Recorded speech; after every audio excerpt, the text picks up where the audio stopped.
83 குழந்தைகளுடன் ஏஐ அமைச்சர் கர்ப்பமாகியுள்ளார். இந்த செய்தியை அதிகாரப்பூர்வமாக அறிவித்துள்ளார் அல்பேனிய பிரதமர். இந்த செய்தியை கேட்கும் போதே கொஞ்சம் குழப்பமாகத்தான் இருக்கும். சரி வாங்க, உண்மை கதை என்னன்னு தான் பார்ப்போம். தென்கிழக்கு ஐரோப்பிய நாடான அல்பேனியா தான் உலகில் முதலில் ஏஐ அமைச்சரை நியமித்திருந்தது. மற்ற நாடுகளில் ஏஐ துறைக்குத்தான் ஒரு நபரை அமைச்சராக போடுவார்கள். ஆனால் அல்பேனியா ஏஐ டூல் ஒன்றையே அமைச்சராக வைத்து அதற்கு டயல்லா எனும் பெயரும் வைத்துள்ளது. அங்கு டயல்லா என்றால் சூரியன். கடந்த ஜனவரி முதலில் டயல்லா ஒரு உதவியாளராகவே அறிமுகமாகி பொதுமக்களுக்கு தேவையான அரசு ஆவணங்களை எளிதாக பெற இது உருவாக்கப்பட்டது. பின்னர் இது வெற்றிகரமாக இருந்ததால் ஏஐ அமைச்சராக நியமிக்கப்பட்டது.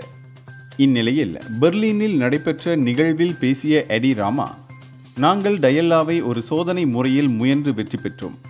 இப்போது முதல் முறையாக டயல்லா 83 குழந்தைகளுடன் கர்ப்பமாக இருக்கிறார் என்றார்.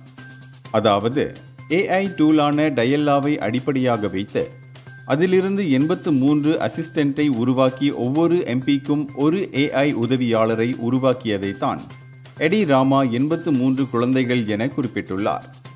இந்த குழந்தைகள் அல்லது உதவியாளர்கள் நாடாளுமன்றத்தில் நடக்கும் அனைத்து நிகழ்வுகளையும் பதிவு செய்வார்கள்.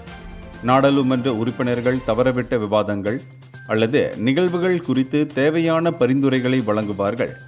இந்த குழந்தைகளுக்கு அவர்களின் தாயின் அறிவு இருக்கும். வரும் 2026 இறுதிக்குள் இந்த அமைப்பு முழுமையாக செயல்படும் என்றார். இந்தியர்களின் இதய குரல் மக்களோசை.